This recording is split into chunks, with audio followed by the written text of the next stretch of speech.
this is my talk on basically hedging your bets with Rust. So I'm going to try and tell you why I use Rust and why my company uses Rust, and why I encourage my customers to use it, as opposed to why I personally love it, because those two things are slightly different. Although, of course, we're all here for one reason. So basically, I'm going to talk to you about some, let's say problems on the horizon, to do with kind of compute power, and then I'm going to talk to you about why I think Rust is actually a good hedge against some of these issues that I foresee. So I'm going to tell you a little bit about myself. I am now an ex-Londoner. For about 3 months now, I'm in Belgrade, which is where the first photo is from. I have helped a variety of companies in the past, finance, marketing companies, lots and lots of different things, and a lot of buzzwords as well. I now primarily work with crypto-related products because, to me, they're the most interesting, technically speaking, that is. And generally, my role is to provide technical enablers to businesses. So as opposed to me thinking of my own ideas, I tend to enable others. And Rust is the language of choice for our products. That doesn't mean everything is in Rust. We're still reasonable, but key parts of the systems are often in Rust, especially where it matters. So I know you guys don't love crypto, so don't worry too much about that for now. The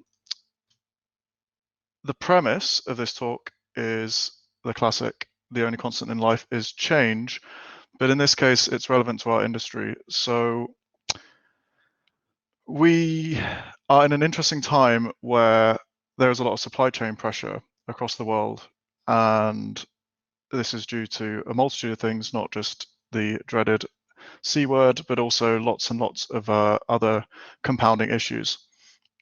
And one of those issues is very very prescient at the moment, which is silicon manufacturing. So those chips that go in computers and cars, basically those factories are full. They are up to capacity for years into the future. Now that presents some quite difficult problems, but I mean, it's not the end of the world, but it is definitely a rapidly changing world. So things that have been constant for a long time, so x86 being the predominant architecture on both servers and on desktop machines, is starting to become a bit less certain, let's say. So to give you an example of why I think that, the Apple SoCs, which are the ARM SoCs that have evolved from the iPad, it's called the M1.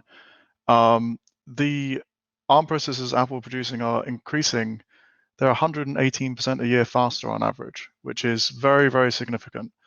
And they're running on a completely different architecture to your standard desktop computer, and they will release desktop computers with this architecture. So you will have an ARM Mac Pro, so the big desktop Mac as well. It's not just going to be limited to mobile devices, because the gains that they have, they're actually useful across the board.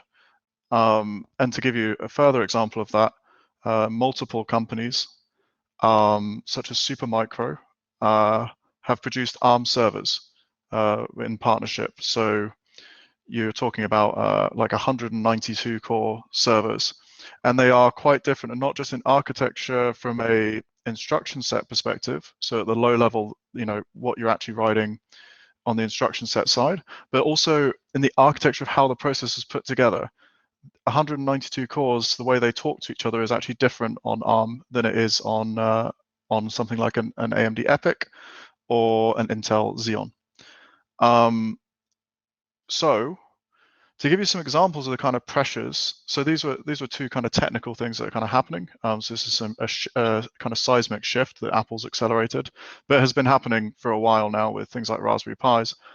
The supply chain pressure means, well, I can say already CPUs are a lot more expensive, and AMD has actually abandoned making their low-cost CPU range, That was out today. It was great looking at the news actually for this talk, because pretty much everything I found validated what I was talking about, or the point I was trying to make. So GPUs are now like 3 to 5 times more expensive. So for the same performance, you can't, and that's if you can get hold of them. Often they're in the hands of scalpers, which are people that inflate the price artificially. So they buy them all in bulk and then sell them on a very large price. And also thanks to a new cryptocurrency called Chia, SSDs and hard drives are now artificially much more expensive. And in fact, again, today, hard drive supply chains have been wrecked by Chia, was one of the kind of head guys at Western Digital was saying. So to give you an example, in Belgrade, you can't buy a hard drive over 2 terabytes here anymore. That's it. You can't get them. They are not here. And Belgrade's not as well connected as London, but it's still pretty well connected. You can get most other things, but hard drives, no, because here electricity is quite cheap, so mining is very popular and people are aware of it. So people just go around and buying all the hard drives as soon as they come into stock. So that's a difficult set of problems to deal with. We've thought for a long time, the cost of something like JavaScript or less optimized languages, that's okay. We just scale them out. We've got all those tools in the cloud. But my personal opinion is that won't be true forever. But we will see how it might change and how we can mitigate against it. So I'm going to use some examples of why I use Rust from other people, and also bringing in some of my own experience as well. So this one was really interesting. It's a company called Tenable, and this was particularly interesting because of the scale of the problem. So usually when someone says, I've made something 10 times faster or something like that, it's a big deal. But in the case of these guys, they actually dropped 700 CPUs from their cluster as a result of Rust. Now, you could argue the same could be said if you did this in C, etc. But these guys happen to have done it in Rust, so I'm going to use their example. And what their problem was is they collect a lot of metrics on their system, about 1.5 million metrics. Originally, they had a little filter in Node.js, so every metric was sent to Node.js. It was checked to see if it should be ignored or not, and if it passed the filter, then it would be sent on to be recorded. And obviously this is to reduce network traffic and stuff like that. And what they found is that the Node.js was basically very unoptimized for this problem, which is surprising because usually you think an IO-bound problem like UDP servers would be something that Node.js is quite good at. It turns out the filtering was actually using like a ton of resource. Now this is implemented as a statsd, so it's just a simple filter service. So it had a very simple API. It was simply a UDP forwarder. So they rewrote it in Rust. It's very, very short. I will be publishing my slides, so you'll be able to click through all the links and things as you please after the talk. And they provide the sample code. It's very, very simple. But as you can see, this is from their cluster, and you can see it's riding just above 900 cores, about 900 and something cores, and it's dropping down to 300. So, it's a very significant reduction in CPU usage from a very, very small change. And also, very, very flat lines, well pointed out, exactly. So this is, the old borrowing as opposed to the wonders of garbage collection. Yeah, exactly. Garbage collection is the reason for those spiky lines. And also, it's a lot of money, a lot of resource. So, this is a huge, huge deal for this business. This is not small, right? We're talking hundreds and hundreds of gigabytes of RAM. This is thousands and thousands of dollars a month, effectively. It's not small at all. So that is just one example. Now, I write actually an awful lot of JavaScript microservices, especially at the beginning of projects for prototyping and things like that, although we are writing more and more Rust up front as we identify our problems a bit better. But we've had a lot of success instead of replacing kind of whole servers in Node.js, but actually profiling them and replacing very small parts with Neon. So Neon is a way of writing a Rust library. Neon is also on ARM for SIMD, but I'm actually talking about Neon bindings, which is a way of building Rust into an NPM package for Node.js. Sorry, I'm just replying to Giles there. And basically, we use this to replace parts of our code. So what we do is we look at our Node.js microservice, which is already fairly small and a fairly small kind of area to look at. We look at where there's bottlenecks. One of the common things in Node.js is for encryption. Sometimes the maths gets difficult for JavaScript because it runs out of numbers or does funny divisions. So you're forced to do the maths using strings. There's lots of libraries to help you, but they're not very quick. So one of the examples, we were doing lots of signing, lots of encryption. And basically, it wasn't accelerated. It was all written in JavaScript. And we actually replaced that with Rust. And that resulted in, like it was some ridiculous speed up. It was just hundreds of times faster. And it just reduced it to not being a problem anymore. And one of the really, really, really useful things which we found with Neon is, and people may not like this, but it's actually multi-threading. So what we can do is create a library in Rust, because Rust is very good with threads. It's very efficient, as long as you're careful. And you also have very nice tools for doing threads, so you can do nice parallel iterators and things like that. So what we do is we utilize the fact that Rust has really good multi-threading.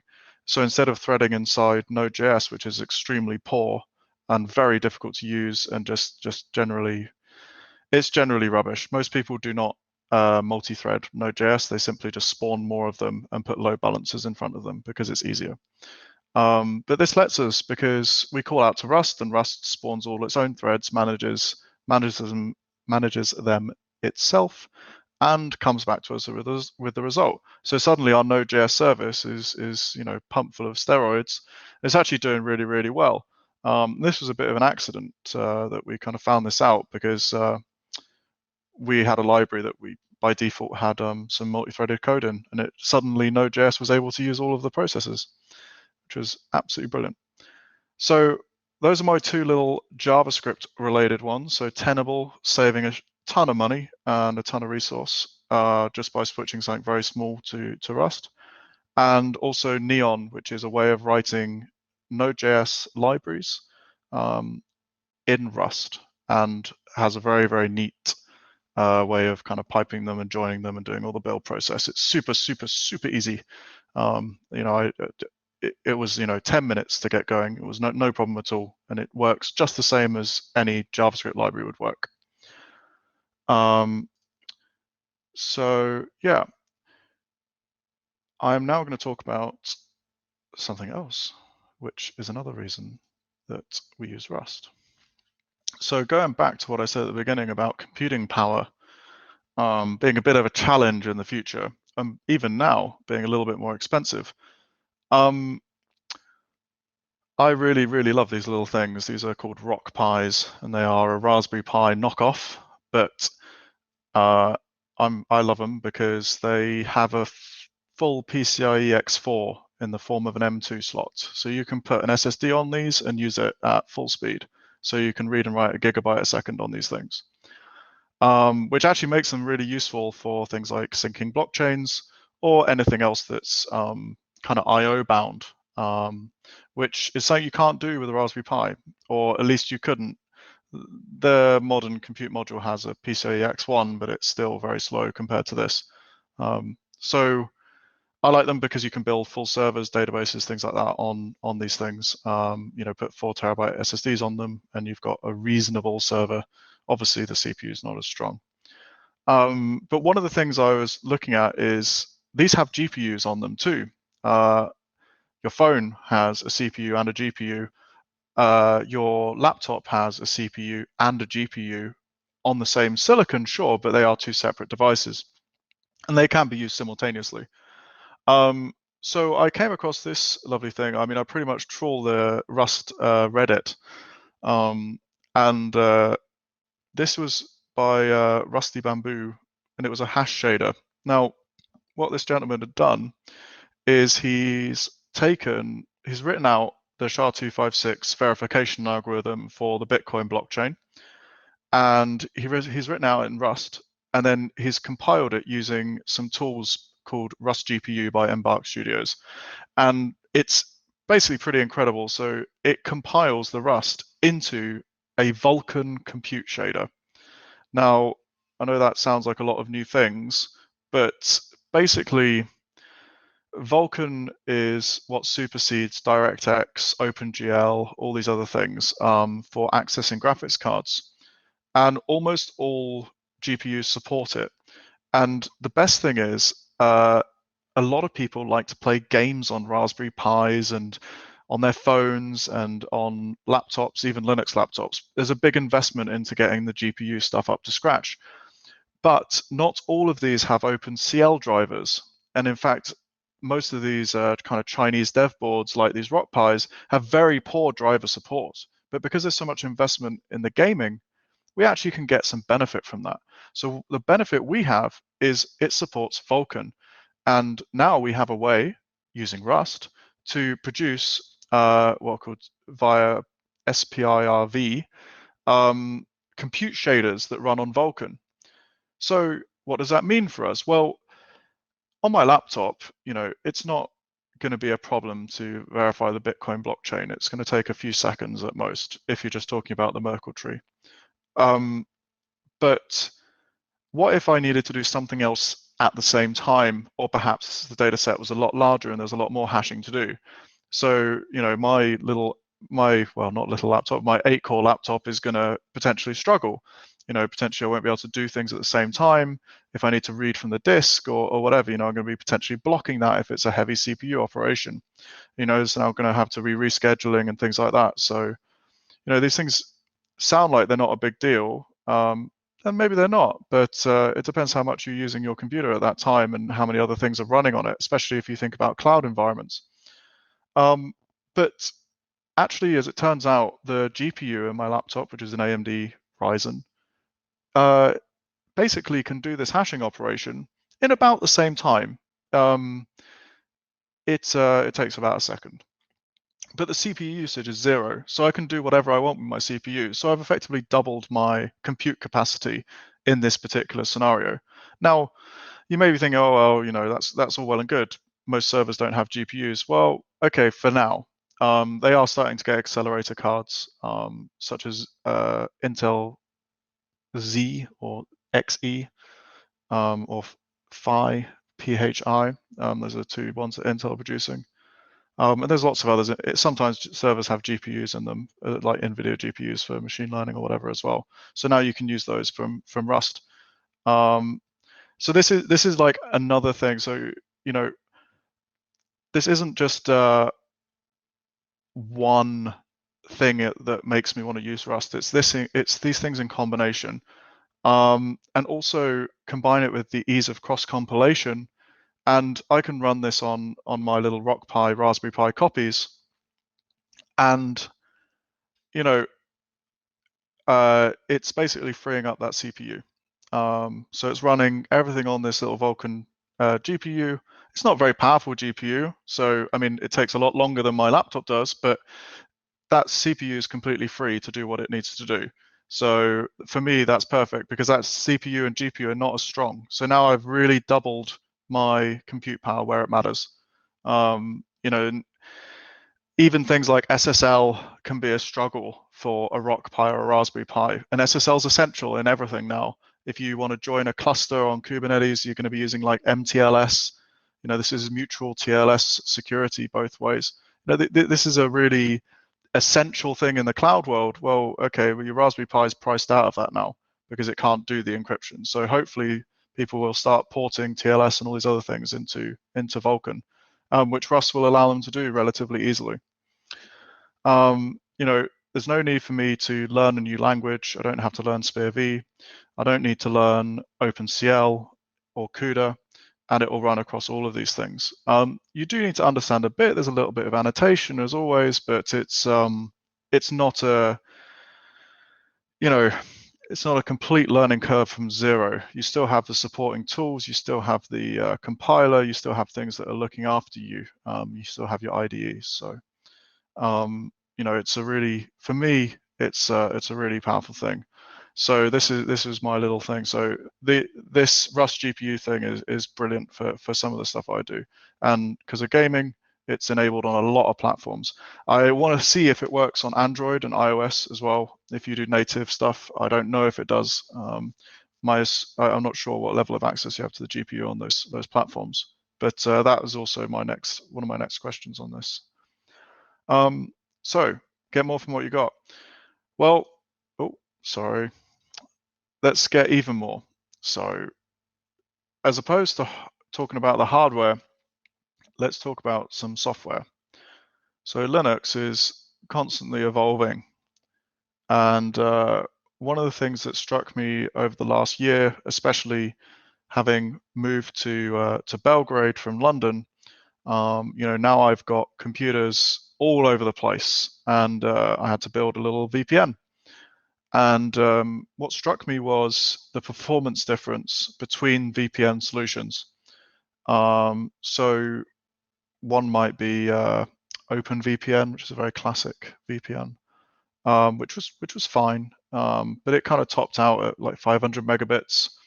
And I'm lucky enough to have a gigabit connection here and where my servers are hosted. So you know, that wasn't enough. I was losing half of my performance, and it was burning a lot of CPUs trying to do this.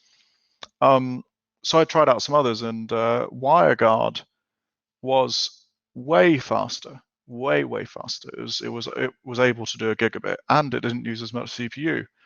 So I started looking at why that was. And the reason is because it lives in the kernel. It also uses some different encryption techniques. It uses a better protocol, but it doesn't live in user space. So it's very well optimized. It's kind of in the right place, as it were, to basically make use of as many efficiencies as possible. I'm afraid I'm gonna have to rush a little bit as I'm running out of time.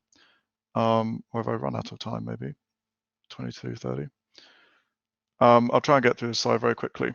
But basically, in the kernel now, there's eBPF, which is basically a way of putting little tiny sandbox programs inside the kernel. And you may wonder, why on earth would you do that? Well, Infineon needed to do that because they were routing sockets around on their system. And this meant that instead of you reading from one side, so you've got your socket coming in on here, and then you've got your socket on the other side where you're sending it to, instead of going from the kernel up into your user application, deciding, oh, should I copy this or not? Yes, I'll copy it, or where should I copy it was their particular problem. So they were picking where to copy. They're going to copy it up to here, make the decision, copy it back down here, and pipe it. And all the time that's running, it's going to be piping through. So you're constantly adding latency. And basically, eBPF lets you get in the middle of that process in the kernel. So you can hook into a sock open, which is socket open, inside the kernel, and you can actually choose at that point to redirect it. And there's no copies. You're able to read like a small piece of memory and make your decision and then move it on to the correct place. You can read in more detail their thing, but basically it saved them a lot of money, a lot of time. By keeping everything at the kernel level. If your problem is at the kernel level, it really does help. So, you know, WireGuard is a good example of that, but that's not in Rust. That's a full kernel module. This is basically like 10 lines of code or 100 lines of code, depending on how you count it. You know, it's pretty cool. Have a look into it. It makes sense if it's your problem. For me, it just means if I ever do have a problem with the kernel, then you know, at least I can go down to this level. XDP is in a similar vein, but for firewalling. So for firewalls and like redirecting network traffic, and it either runs at the kernel or actually on the network card that you have. So Tezos are using this to basically do DDoS protection on their nodes, and it lets them do deep packet inspection before touching their application, which is a really, really big deal. And so I'm really aware I'm running out of time, so I'll leave those links and I will publish this after the talk. And the last thing for me is something that I think is a bit more general for people, is actually how easy it is to refactor. How, for example, in this case, I had loads of RAM.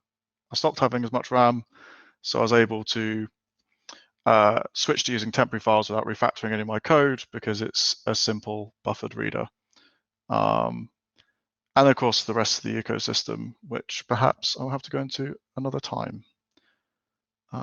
So in summary, Rust lets you work across the stack, across hardware, across different system types and architectures. It's one language and one ecosystem.